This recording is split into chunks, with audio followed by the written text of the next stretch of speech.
In this test right here in Colorado, Tesla started up this Colorado Springs experimental station. And what he did when he did it to full blast is he burned out some of the generators in the local dam that was supplying the power. Now a lot of people says, well, he used too much power in his coils to cause the outage, excuse me. What some engineers have said is that excess energy came down this line and went back up to the generators and blew them out. Now that is a physical impossibility unless this man tapped into another power source that we have that we don't utilize at this time, and that is the ether field.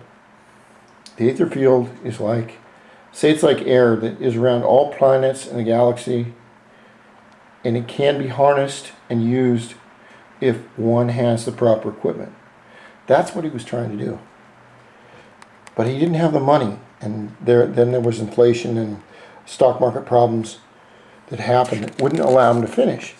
But if this tower were so simple and so easy to figure out, then how come we haven't, with all our computers and everything in 2012, how come we haven't figured out what he was doing? That's the mystery. I believe what he did was he was using a standard amount of energy up to here. He had coils inside that big ball. This is shaped in a half ball for a reason. The field, electromagnetic field, must have been very, very great, but the field opened up something in, I believe it opened up the ether field.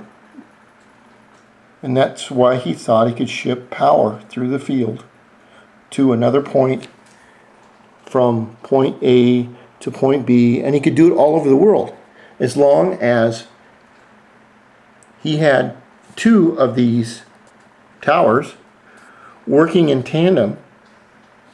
They may have been on different frequencies. I don't know if the frequencies worked in the ether field. I don't know about that. But if you look at the aura around this, this is his picture of this. If you've noticed spaceships or UFOs that are seen, they have the same aura around here, the same electric magnetic field around them. Now that's not a coincidence, I believe. Next thing we go on to is the Philadelphia experiment, and the rumor that Tesla was involved. It was before his death. It was 1944, before the war was over. And I'll give you a plausible reason why it could have happened. And remember, in 1944, not a lot of people had phones. They didn't have TVs. They didn't have a lot of crazy ideas floating around where they can make stuff up. But the story is so fantastic that these sailors and witnesses told about the Philadelphia experiment in 1944, or the Montauk experiment, or I believe they call it Project Rainbow. The story is so fantastic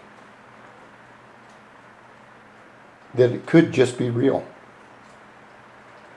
And I'll show you why, or tell you why.